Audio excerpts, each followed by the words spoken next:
Welcome back. All right, the wonky schedule continues tomorrow, where we have 10 pretty early games and then 4 later games. So my plan is that every game up until here, I will have all boarded out, all the notes on, and I'll do a video on those 10.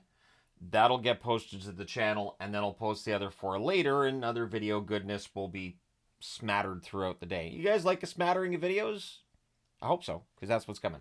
All right, so starting at 1 o'clock Eastern, 10 a.m. Pacific. And I also want to say, too, I was thinking about trying to do, like, Friday, Saturday, Sunday, like I normally do. But since there's 12 games on Saturday and 5 more on Sunday, I've only got this much room left.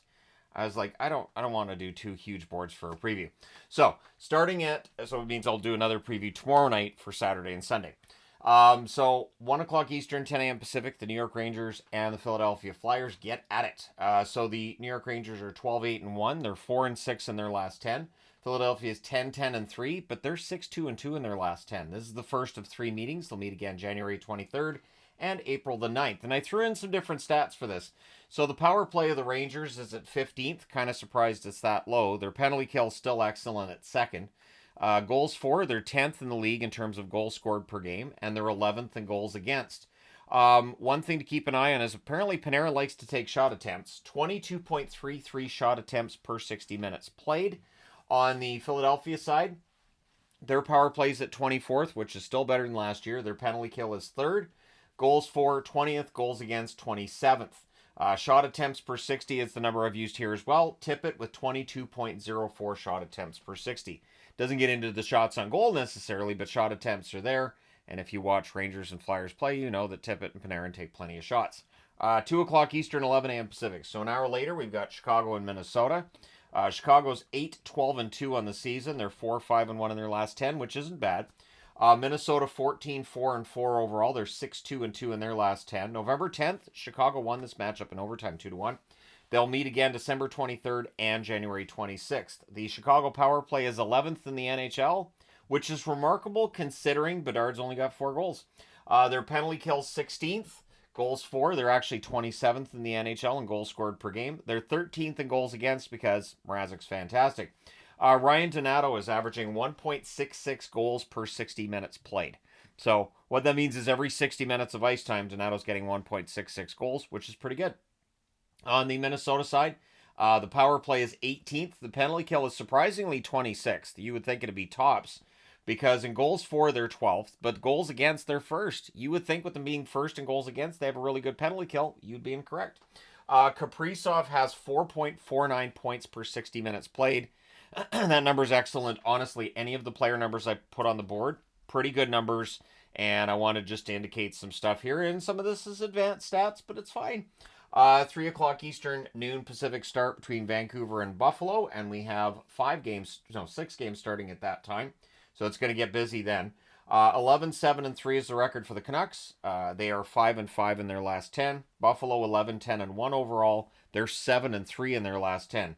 On the power play, Vancouver's 12th. On the penalty kill, they're 13th.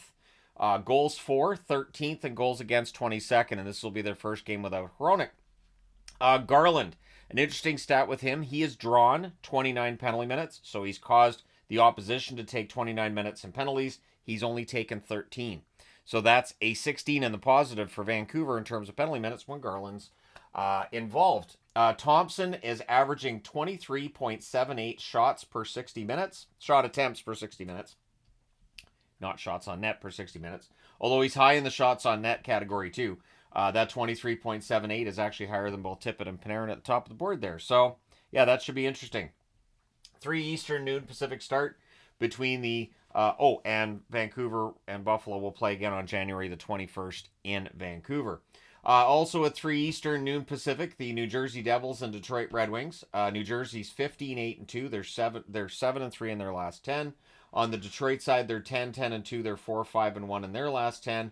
These teams played October 24th. Detroit won 5-3. These teams will play again on April the 16th. So on the New Jersey side, their power play is 3rd overall in the National Hockey League. Their penalty kill is 5th. Goal scoring, they are 9th per game in goals scored per game, or 9th in the league in goals scored per game. Goals against per game, they are 5th. All those numbers are fantastic. Nico Hischier has drawn 28 penalty minutes on the opposition. He's taken 2. So that's tied for the best mark in the league at 26 in the positive for Hischier, and shows you just how valuable a player he is. Not even taking into account the goals, the defensive play, he's very good at drawing penalties. On the Detroit side, their power play is 6th, which surprised me a little bit. Their penalty kill is 32nd, so not a good time on the penalty kill for them. Goals for, they're 27th, so 5-on-5, they're just not scoring. Goals against, they're 14th. Raymond has 2.33 assists per 60 minutes played. That is one of the higher numbers in the National Hockey League, so very good passing by Lucas Raymond. 3 Eastern, noon Pacific start between the New York Islanders and the Washington Capitals. The Islanders are 8-10-5, but they're 3-4-3 in their last 10. Washington's 15-6-1. They're 6-3-1 in their last 10. This is the first of 3 meetings. They'll meet again April the 6th and April the 15th. On the Islanders side, their power play is 31st. Their penalty kill is 31st. Those are rough numbers. Their goal scoring, 30th per game in the National Hockey League. Goals against, 14th. They're in the upper half because Sorokin and Varlamov are their netminders. Anders Lee, 11.22 or 11.29 shots per 60 minutes played. So Lee's getting lots of shots at the net. His goal scoring is a little better this year than last year. We'll see if that keeps up. On the Washington side, their power play is 20th overall this year. Their penalty kill is 4th. Goals scored, they're 1st in the league. So even though the power play isn't clicking, 5-on-5, they're excellent. And their goals against is 8th in the NHL. Dylan Strome, 4.86 points per 60 minutes played. That is an excellent number. Strome's been fantastic. Not to be confused with Ryan Strome of the Ducks, who did not make it onto the board. And then 3 Eastern, noon Pacific start as well between Florida and Carolina. For Florida, they're 13-9-1 on the season. They're 4-6 in their last 10, but they just got a win over Toronto. We'll see if that leads to something here. Carolina's 16-5-1. They're 6-3-1 in their last 10. This is the first of 3 meetings. They'll meet again on November 30th, so this is the first half of back-to-backs, and they'll meet on January the 2nd as well. On the Florida side, their power play is 9th in the NHL. Their penalty killing is 12th. Their goals scored per game, they're 6th. Their goals against per game, 26th. So they need to improve the goals against per game. All the other numbers are pretty good. Barkov, 4.23 points per 60 minutes played. Again, strong number there. On the Carolina side, their power play, 7th in the NHL. Their penalty kill is 6th. Goals scored per game, they are 2nd. Goals against per game, they are 3rd. Every stat's basically good for them. And Natchez leads the league in points scored per 60 minutes at 5.58. I don't know how sustainable that is, but we're about a third of the way into the season. He's doing quite well. So we'll see how much further he can go with this. Calgary and Columbus starts at 3 Eastern, noon Pacific as well. Calgary's 12-7-4 on the season. They're 5-2-3 in their last 10, winless in their last 2. On the Columbus side, they're 9-9-3 overall. They're 4-4-2 in their last 10, so they love being 500. This is the first of 2 meetings. They'll meet again in Calgary on December the 3rd. On the Flames side, their power play is 17th in the NHL. Their penalty kill is 28th in the National Hockey League. Goal scoring, 26th in terms of goals for per game. Goals against, they're 7th. So that tells you right there, Wolf and the defense are very, very good. Nazem Kadri, 20.69 shot attempts per 60 minutes. So Kadri isn't getting the numbers right now, but he's still getting those shot attempts. Eventually, those should start going in the net for him. On the Columbus side, their power play is 21st. Their penalty kill is 23rd. But in goals scored per game, they're 7th. That is a bit of a surprise. Goals against, they're 29th in the National Hockey League in terms of goals against per game. Kent Johnson, really strong numbers from him. It's a small sample size, but I wanted to put him on the board. 4.98 points per 60 minutes for Kent Johnson so far in the season. And again, it is a small sample size. 3 Eastern, noon Pacific start between the Tampa Bay Lightning and the Nashville Predators.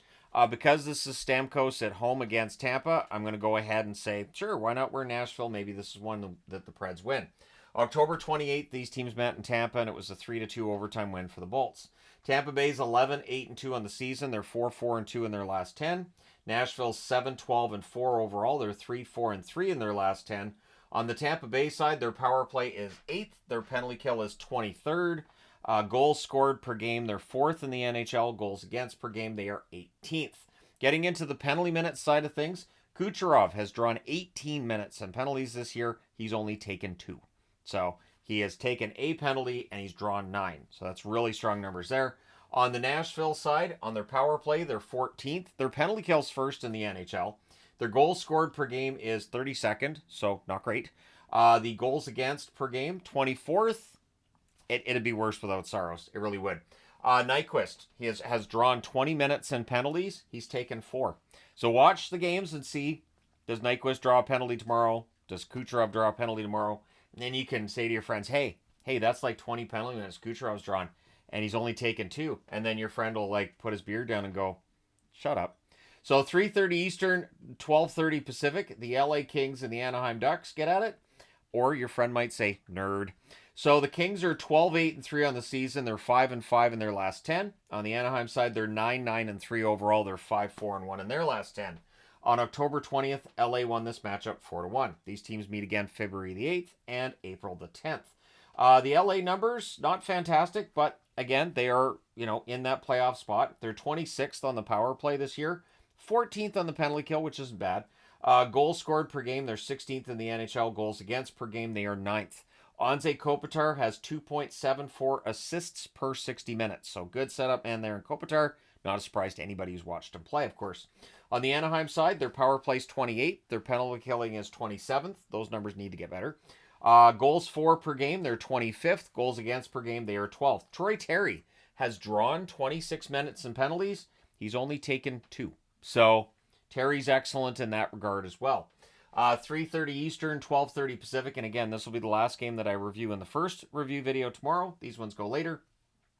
Seattle, 11-11-1 overall. They're 6-4 in their last 10. San Jose's 7-13-5 overall. They're 3-4-3 in their last 10. And if Seattle takes San Jose lightly, they'll probably lose the game. I don't think Seattle will. I'm just saying if teams take San Jose lightly right now, they could find themselves in some trouble. This is the first of 4 meetings. It's going to be a back-to-back too. They meet again on November 30th, January 30th, and April the 5th. Seattle, 30th on the power play in the NHL. They're 18th on the penalty kill. Their goals scored per game, 21st in the NHL. Goals against per game, they are 9th. Jared McCann has drawn 18 minutes in penalties. He's only taken 2. So McCann very good at getting teams to hook him, trip him, whatever penalty it is, to try to keep him from getting to the net. On the San Jose side, they're 19th on the power play. They're 10th on the penalty kill. Throughout time, it feels like San Jose's penalty kill is always pretty good.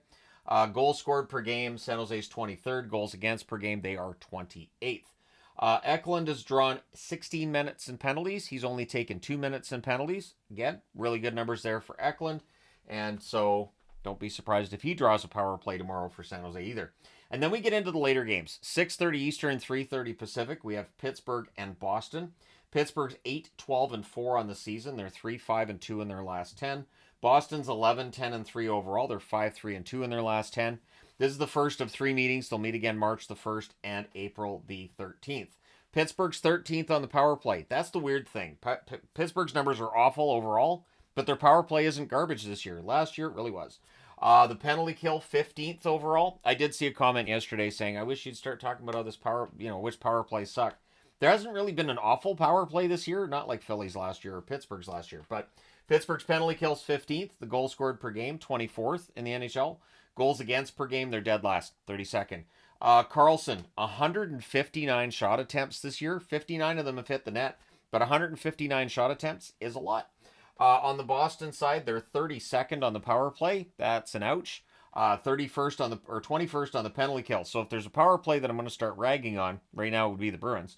The goal scoring, 31st with goals for per game. Goals against per game, 19th. So it really is a problem for Boston. Pastrnak has drawn 38 minutes in penalties, which is a lot. The problem is he's taken 18. So he does draw penalties. He also takes penalties. And so it keeps that number from being really, really high in the positive for Pastrnak. 8:30 Eastern, 5:30 Pacific start between the Winnipeg Jets and the Vegas Golden Knights. Winnipeg's 18-5 on the season. They're 6-4 in their last 10. Vegas is 14-6-3 overall. They're 5-3-2 in their last 10. This is the first of 3 meetings. They'll meet again December the 12th and April the 3rd. On the power play, Winnipeg is first. On the penalty kill, Winnipeg is 19th. Goals scored per game, they are 3rd, and goals against per game, they are 2nd in the National Hockey League. Nick Ehlers, 3.92 points per 60 minutes played. Great numbers for Ehlers. On the Vegas side, their power play is second. Big surprise there. Vegas has always struggled on the power play. Even their Stanley Cup winning year, power play is not great. Penalty kill, they're 20th. Goals for per game, Vegas is 5th. Goals against per game, Vegas is 14th. Penalty minutes drawn by Schwint, 14. Penalty minutes taken, none. So Schwint is great at getting the other team to take penalties, and that's fantastic. I think you keep Schwint in the lineup for that alone, if not for anything else. Bottom six forward that draws penalties, bring it on. Most of the players you'll note who take a lot of or draw a lot of penalty minutes and don't take a lot are usually the star players. Schwint's doing something most don't do in the bottom six. 9 Eastern, 6 Pacific is the latest start time for games tomorrow. So it means I'll be done early tomorrow, which is nice. The Colorado Avalanche and the Dallas Stars. This one should be fun. Colorado's 13-10 overall. They're 7-3 in their last 10. Dallas 13-8 overall. They're 6-4 in their last 10. This is the first of 3 meetings. They'll meet again January 18th and March the 16th. Colorado's power play is 5th overall. Their penalty killing is 29th. If it's a defensive or a goaltending number, Colorado struggles. Goals scored per game, they're 11th. Goals against per game, they are 30th. Nathan MacKinnon, 3.13 assists per 60 minutes played. Great numbers from MacKinnon there. His points per 60 minutes really good too. And then on the Dallas side, their power play is surprisingly bad at 24th. With the guys they can put out there, there's no reason for that power play to be 24th. Their penalty kill is 9th. Their goals scored per game is 8th, meaning 5-on-5 bails out that power play. And goals against per game, they are 6th. Logan Stankoven has drawn 16 minutes in penalties this year. He has taken 0. So that's an excellent ratio. Then at 9 Eastern, 6 Pacific as well, the Oilers in Utah. The first time the Edmonton Oilers have been in Utah against the Utah Hockey Club. The Oilers are 11-9-2 overall. They're 5-4-1 in their last 10. Utah's 9-10-3 overall. They're 4-6 in their last 10. These teams will meet again December 31st and March the 18th. On the Oilers side, their power play is a woeful 27th. No reason for their power play to be 27th. That just got to change. Their penalty killing is 30th. Goals scored per game, they're 18th. Goals against per game, they're 20th. Some mediocrity in the Edmonton Oilers numbers. But McDavid, 4.17 points per 60 minutes played. So McDavid's producing. That's an important part of keeping the team above the playoff line, which they're not right now. They're below the playoff line. So anyways, Utah likes the number 22.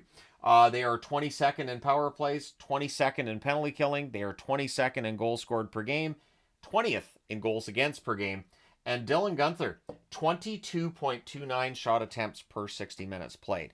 So while Guenther had a really hot start and then cooled off, he is still getting a lot of shots on the net, and that's what you need to do. Or at least the shot attempts are there. So as long as he's getting those shot attempts, he's still getting chances.